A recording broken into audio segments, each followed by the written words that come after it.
तो हम ये समझे कि आप जो है नाजरीन के थोड़े वजाहत के लिए कि आप ये कहना चाह रही हैं कि जो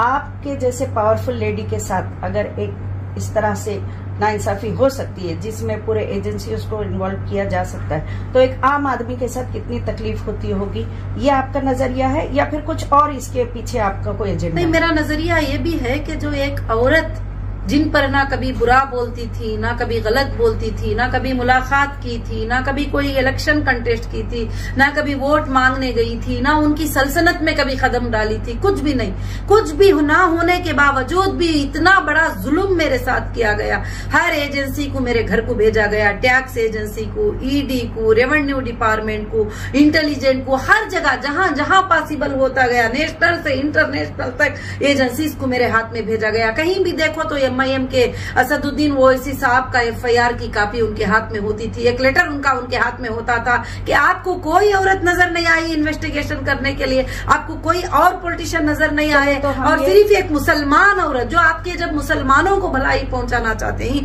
मुसलमानों की भलाई करना चाहते हैं, तो एक मुसलमान औरत आपको नजर में आई। वो औरत जो हजारों के मस्जिदें बनाने में कामयाब करने वाली, जो हजारों के मदारिस को साथ देने वाली, जो हजारों के लड़कियों को स्टूडेंट बनाकर पढ़ाई करने वाली, उस औरत के ऊपर हमला करके क्यों आप डर गए थे कि एक मुस्लिम फेस आ रहा है, ये अच्छे काम करने के लिए आ रहा है और बगैर पॉलिटिक्स के जो है सबको फायदा पहुंचा रहा है, तो इसको मैं तबाह कर दूं। और आपने ये सोचा तो जाहिर से बात है कि कोई भी सोचेगी जो जुल्म मेरे साथ हुआ है, वो आज तक भी जो बैठी हूं, ये अल्लाह की बहुत बड़ी ताकत मेरे साथ है, नहीं तो दूसरी औरत होती तो यह जुल्म को कभी भी सामने नहीं बैठती। आपको और भी बताऊं, मेरे कई प्रॉपर्टियों पर MIM के लीडरों ने कब्जा करवाया है, बंगलों के ऊपर कब्जा करवाया है, गवर्नमेंट ऑफिसर्स ऑफिशियल जो ख्वाजा मुहिद्दीन करके जुबली हिल के घर के ऊपर वो जाता है, वो घर देखता है, घर बहुत अच्छा लग रहा है तो उस पर कब्जा करके बैठता है, झूठा आर्बिट्रेटर लाता है, मैं अंदर होती हूँ, ईडी के अटैचमेंट में होने के बाद रजिस्टर करता है। ये सब किसका सपोर्ट है? ये सब किसका सपोर्ट है?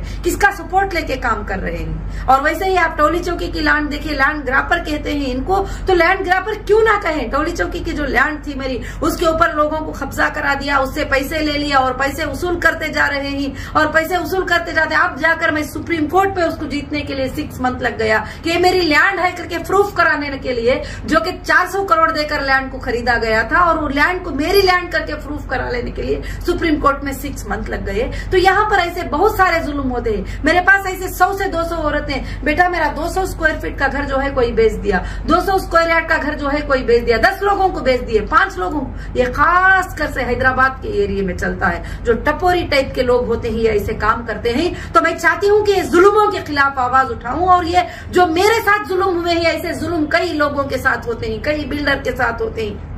मेरे पास एक भाई आए थे, बैठे थे और एक बोर्ड लगाए थे उनकी लैंड को सेल करने का, और वो बोर्ड लगाने के बाद जो है वो कहते हैं कि उनको जो है MIM के लीडर से फोन गया कि ये लैंड जो है तुम सेल करना चाहोगे? वो बोले नहीं नहीं, इतने प्राइस की मेरी लैंड है, तो सेल करना है, इतने प्राइस में सेल कर दे, अगर सेल ना करे तो ब्लैक बोर्ड लग जाएगा तेरी लैंड में 3 दिन में। तो बोलते हैं 10 साल से फेस कर रहा हूँ कोर्ट में।